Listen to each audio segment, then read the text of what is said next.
selamat datang di podcast Explore Sejarah.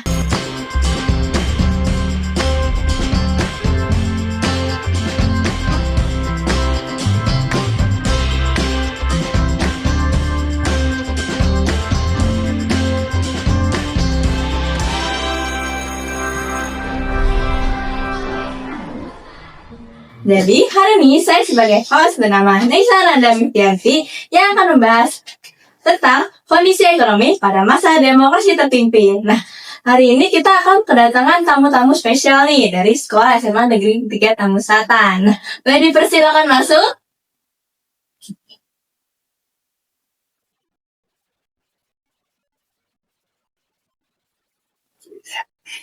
Halo semuanya, boleh perkenalkan dirinya dulu?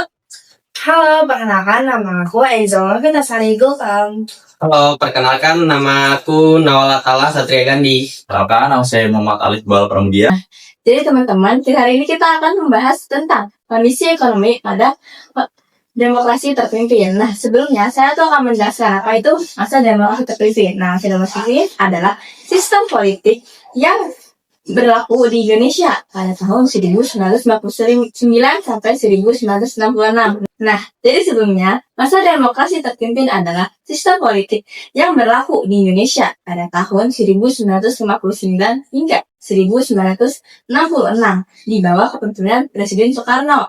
Nah, sistem ini itu awalnya berlaku pada Dekret Presiden 5 Juli 1959 yang digunakan untuk mengatasi ketidakstabilan pada kondisi ekonomi tersebut. Nah, kondisi ekonomi tersebut tuh bisa dibilang cukup sangat parah, ditandai dengan hiperinflasi, defisit anggaran pemerintah yang sangat memburuk, dan juga penurunan pendapatan per kapita. Nah, jadi menurut kalian ya, apabila kalian menjadi presiden pada saat itu, apa sih hal yang akan kalian lakukan untuk mengatasi permasalahan-permasalahan ekonomi seperti itu? Saya akan menjawab pertanyaan dari Vanessa. Saya akan melakukan reformasi pajak dan menata ulang APBN. Pajak ini dari sektor-sektor besar seperti perkebunan, industri yang bisa kita maksimalkan.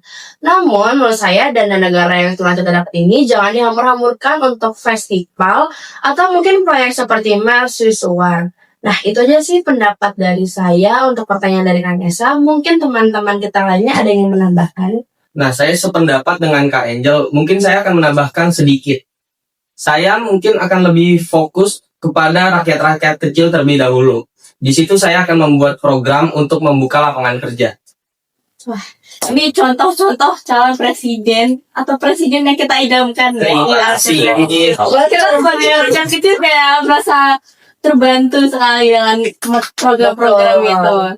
Coba aja kalau itu dilaksanakan sekarang, mungkin kita rakyat kecil nggak akan merasa tersiksa dengan keuangan yang sangat drastis itu. Karena kita ada Raffi Ahmad tuh jauh banget. Ya, Saya setuju. Mungkin Ari ada pendapat sedikit? Untuk pendapat saya, apabila saya menjadi pemerintah pada saat itu, mungkin karena pada saat itu tahun 1959 ya, masa demokrasi terpimpin, di tahun itu Indonesia, maksudnya 3 tahun selanjutnya, Indonesia terpilih menjadi Asian Games, kan, tuan rumah Asian Games. Nah, pada saat itu Presiden kita, Insinyur Soekarno, benar-benar berambisi menjadikan Indonesia sebagai tempat Asian Games yang paling disenangi satu Asia. Maka dari itu, dia benar-benar memfokuskan segala aset dan juga keuangan milik negara untuk membangun area Senayan dan lain-lain, termasuk pembangunan Monas di Kebut pada saat itu. Namun sayangnya hasil dari pengembutan wilayah itu benar apa yang dikatakan seperti Kanawal, bahwa rakyat kecil mengalami yang namanya keterpurukan ekonomi ya. Iya, Betul. Ekonominya sangat terpuruk Iya. pada zaman itu sih. Memang pada saat itu Indonesia adalah negara yang besar di mata Asia, tapi kita harus tahu bahwa Indonesia itu adalah negara yang baru saja merdeka, dan kita tahu bahwa negara yang baru saja merdeka ekonominya itu belum stabil. Tapi kesalahan yang dimiliki Pak Soekarno adalah benar-benar mengemban proyek yang di negaranya itu belum tentu stabil. Jadi saran saya, benar-benar memaksakan. Jadi apabila saya menjadi presiden pada saat itu, saya akan memfokuskan dulu ke orang-orang yang terkecil dulu, baru kita fokuskan ke yang terbesar seperti itu. Jadi kita harus fokus ke lingkungan kita, mengembangkan negara kita sendiri, baru kita fokus ke luar untuk menjalin kerjasama. Ya, betul. pendapat kalian sangat-sangat keren sekali sih. Sangat kelas. Nah, gimana sih menurut kalian inflasi pada zaman itu sih terbilang sangat buruk ataupun biasa saja untuk kalian? Menurut saya, inflasi pada masa itu benar-benar terpuruk, di mana adanya ketimpangan sosial antara masyarakat yang di atas dengan ada yang masyarakat di bawah. Dengan adanya hal itu, pemerintah mengeluarkan duit yang begitu banyak sehingga terjadi penilaian nilai mata uang sehingga menghasilkan inflasi yang begitu tinggi. Nah, pada saat itu karena adanya hal itu, Presiden Soekarno itu melakukan devaluasi mata uang, menurunkan dari nilai Rp1.000 menjadi Rp100 dan Rp100 menjadi Rp10. Wah, seperti yang dilakukan saat ini ya? Iya, betul. Iya, Kita mau mendefisia uang juga untuk tahun-tahun ini. Iya, betul. Ada rencana, baru rencana. Ada rencana. Betul. Menurut saya sih inflasi ini tuh dampaknya kerasa banget ya buat kita yang rakyat di bawah, apalagi yang mungkin PNS yang gaji yang nggak naik-naik itu mungkin misalnya kerasa banget inflasinya ini, penurunan dari dampak-dampak harganya ini. Apalagi dengan sekarang yang menurut saya kayak sekarang kan serba naik ya, apalagi harga serba mahal, beras aja tuh semuanya. kayak Iya. beras aja tuh Iya, naik. Semua barang-barang juga pada naik. Betul, ya mungkin saya itu sih benar-benar mengangkat sama. Nah, fun fact buat teman-teman sekalian. Jadi pada kali ini saya membawa uang yang pada tahun 1956 sampai 1964 nih buat perbandingan. Contoh uang. Nah, Boleh ini tunjukkan ada kepada penonton seperti apa? ini sebelum devaluasi mata uang, sebelum masa demokrasi terpimpin ada Rp1. Nanti kita tampilkan di gambar ya. Ya, ini ada Rp1 dan juga setelah devaluasi mata uang turun menjadi ada duit 1 sen dan juga 10 sen. Boleh saya lihat contoh? Yes, boleh. Wow. Ini yang sebelum ya? Iya. Sebelum inflasi. Rp1 itu kalau buat tahun sekarang itu berapa sih nominalnya? Hanya sekitar Rp1.000, tapi namun pada masa itu Rp1.000 pada masa itu bisa membeli 1 liter beras. Berarti kalau sekarang kayak 20.000 gitu Ya. ya. Iya, 15.000 sekitar. Iya, sekitar segitu. Kalau ini yang setelah Ya, setelahnya. ada 1 sen sama 10 sen. 1 sen itu berarti Nah, untuk hitungan sen sendiri, 1 sen itu sama dengan Rp1. Jadi kalau hitungannya 1 sen itu kayak kalau sekarang dibandingin sama 1.000 itu kayak Rp10. Sedangkan kalau 10 sen itu kayak Rp100 gitu. Jadi benar-benar orang zaman dulu itu sampai duit terkecil pun masih dipakai di masyarakat. Masih berjalan. tidak seperti sekarang ya. Iya. Maka uang yang 10 perak tuh dianggap sangat rendah. Ya, betul. Tapi dibuang, tidak dipakai. Sering saya ke supermarket 100-200 pun kayaknya tidak berharga di sekitar Tidak sini. berharga. Ya.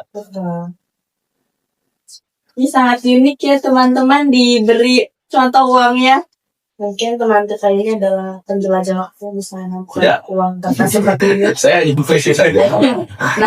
Untuk pertanyaan penutupnya nih ya teman-teman, bagaimana sih pengalaman masa demokrasi terpimpin di mana Indonesia lagi masa terpuruk-puruknya ekonominya bisa menjadi pelajaran untuk pemerintah kita yang sedang menjabat saat ini? Mungkin dari masa itu kita belajar bahwa pembangunan ekonomi itu jangan cuma sekedar proyek gede yang keren, tapi juga tujuannya itu prioritasnya harus jelas sampai ke masyarakat. Jangan sampai anggaran berhenti di tengah jalan, sedangkan masyarakat sekarang nih masih banyak dalam masa-masa kesulitan nih. Betul. Betul. Ya sedikit tambahan sih pengawasan dan distribusi itu juga penting banget. Dulu kan banyak banget kebijakan yang cuma berjalan di atas kertas aja, tapi di lapangannya tuh dia nggak efektif banget. Jadi sekarang kebijakan ekonomi mungkin bisa kita lakukan secara transparansi atau pelaksana bener-bener yang dikontrol banget. Nah, satu lagi juga mungkin ya melibatkan suara rakyat ya, karena ya kebijakan ekonomi tanpa suara rakyat itu mungkin hasilnya kurang maksimal sih. Segitu aja mungkin dari saya. Sama seperti saudara kalian, benar apa yang dikatakan oleh Naomi Angel bahwa sebenarnya yang dilakukan oleh pemerintah itu masih kurang tepat pada saat itu. Jadi cara terbaiknya adalah melakukan peningkatan pengawasan dan juga transparansi kepada masyarakat agar program-program itu berjalan lebih baik, dan juga sebelum mengadakan suatu program alangkah baiknya suara hati dari rakyat yang sebenarnya itu dapat tersampaikan ke pemerintah. Jadi bukan berasal dari wakil-wakil rakyat yang berada di atas saja. Iya. Suara rakyat tuh harus benar-benar terdengar sampai atas. Iya. Hati rakyat loh. Nah, guys, jadi intinya transparansi, monitoring, dan edukasi ekonomi itu adalah kunci utama untuk memperkuat kondisi ekonomi Indonesia. Nah, gak kerasa ya teman-teman, kita udah berbincang banyak sekali untuk malam ini. Sebelumnya, terima kasih kepada bintang tamu kita hari ini sudah menyempatkan datang hadir untuk ke talk show Explore Sejarah ini. Sama-sama. Sama-sama. Terima kasih juga kepada teman-teman yang telah menonton dan menyaksikan video kita ini. Mungkin segitu aja dari kita. Semoga video ini bisa menjadi pembelajaran untuk kita ke depannya. Nah, Jadi mungkin kenal apa yang dimakan dulu. Iya. Tidak usah. Oke teman, karena kita sudah selesai, bye-bye, sampai jumpa lagi di Explore Sejarah.